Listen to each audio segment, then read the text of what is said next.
14 साल बाद पत्नी 10 लाख का जेवर और नकदी लेकर फरार। पुलिस एक साल से कर रही है तलाश। मुरादाबाद थाना क्षेत्र डिलारी के गांव चटकाली निवासी हारून ने बताया कि उनकी पत्नी रोजिना खातून उम्र लगभग 32 साल, महिला की 2 लड़कियां हैं जिनकी उम्र 12 साल और 8 साल। रोजिना खातून 5 मई 2025 को सारे घर के सारे जेवरात और नकदी लगभग 10 लाख की कीमत का माल लेकर फरार हो गई थी, जिसकी गुमशुदगी थाना डिलारी में दर्ज की गई है और पुलिस महिला की तलाश में जुटी हुई है। पीड़ित को महिला से अपनी जान का भी खतरा है। नाम हारून, कहाँ के रहने वाले? गांव चटकाली, थाना डिलारी, जिला मुरादाबाद का रहने वाला हूँ। क्या हुआ आपके साथ? सर, हमारा निकाह सन 2010 में बिहार से हुआ, जिला कटिहार। उस लड़की का क्या नाम था? उस लड़के का नाम रोजिना खातून। मेरे साथ में ये हुआ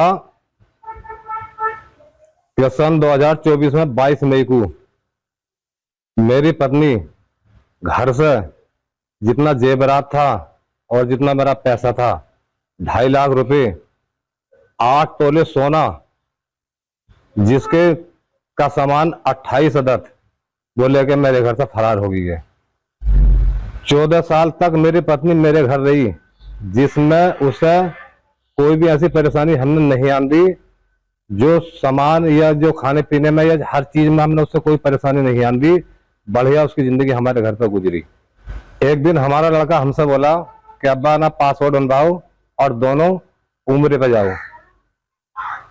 तो सन 2024 में जून के महीने में हमने उसका पासपोर्ट बनवाया उम्र के लिए। जो हम अपनी पत्नी को लेकर उम्र पे जा रही थी, लेकिन जून में पासपोर्ट बनवाया। उसके बाद 22 मई को पासपोर्ट लेके और जितना सामान पैसा लेकर वो हमारे घर से फरार हो गई। उस महिला से आपके कितने बच्चे हैं? उस महिला से मेरे पास इस वक्त 2 बच्चे हैं। आपको जानकारी मिली तो आपने छानबीन की? जब हमें जानकारी मिली कि हमारे घर से वो फरार हो गई है, तब हम उसके बाद थाने पहुंचे। थाने में हमने गुमशुदगी की रिपोर्ट लिखाई। रिपोर्ट लिखाने के बाद में पुलिस उसकी तलाश में लग गई। तो पुलिस लगातार तलाश कर रही है? पुलिस लगातार तलाश कर रही है। अच्छा, इस महिला से कुछ जानकारी है आपको? किसके साथ है? ये किसी प्रेमी के साथ अपनी चली गई है? इतनी जानकारी है कि आगे अपने प्रेमी के साथ है। तो अब इस महिला से आपको क्या खतरा है? इस महिला से हमें ये खतरा है, जो हम इस वक्त मोबाइल के जरिए यूट्यूब पे, फेसबुक पे, इंस्टाग्राम पे देखते हैं, किसने ड्रम में भर दिया, किसने कत्ल करा दिया, किसने जहर देकर मार दिया अपने पतियों को। तो हो सकता है जब ये हमसे फरार हो गई तो हमें इससे ये खतरा है कि हमें या हमारे घर को या हमारे माल को नुकसान न पहुंचा सके। तो जब वो महिला आपके घर से गई, उस दिन की आप दिनचर्या बताएं कि कैसे कैसे आपको पता चला? उस दिन की ये बात है साहब, जिस दिन को हमारे घर से गई तो हम सुबह अपने घर से जंगल चले गए, क्योंकि हम तो किसान लोग हैं। अपनी फसल के लिए जब हम जंगल गए तो हम वहां से शाम को आए। उसके बाद में जब हमने पूछा अपने बच्चों से कि तुम्हारी अम्मी कहाँ है, तो हमारे बच्चे हमसे बोले कि वो अपने लड़कों को एडमिशन कराना गई थी मुस्तापुर। हमने बच्चों से पूछा किस टाइम गई थी, तो बच्चे हमारे बोले हमसे कि वो दिन के 9 बजे गई थी, सुबह के 9 बजे, और शाम तक वो घर नहीं आई। जब शाम तक वो घर नहीं आई तो फिर उसके बाद में हम स्टेशन पे पहुंचे मुरादाबाद। हमने वहां भी उसे ढूंढा, लेकिन वो उसका पता कहीं नहीं चला।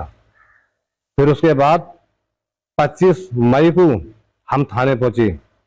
हमने गुमशुदगी की रिपोर्ट लिखाई, थाने में सूचना दी। इसके बाद आपको कोई उसके फोन कॉल या कोई धमकी आपको कोई पता चल रहा हो? क्या जानकारी दी हुई है? इसके बाद उसके फोन आते हैं हमारे पास, तो वो हमें धमकी देती है कि मैं तुम्हें मरवा दूंगी, अपना हिस्सा लूंगी जमीन का, जायदाद का। तो हमें उस बात का खतरा है कि हो सकता है वो मतलब हमें किसी वजह से नुकसान पहुंचावे, इसलिए हमने रिपोर्ट करी है गुमशुदगी। और हमारी ये पुलिस से मांग है कि पुलिस उसे गिरफ्तार करे और जितना हमारा सामान संदूक का ताला तोड़ कर लेके गई है वो पुलिस हमारा वापस करवा। क्या क्या सामान लेके गई है आपका? सामान हमारा करीबन आधा किलो से ज्यादा तो चांदी का सामान है और 8 तोले सोना है, जिसके आदत 28 है। हाँ और कुछ कैश वगैरह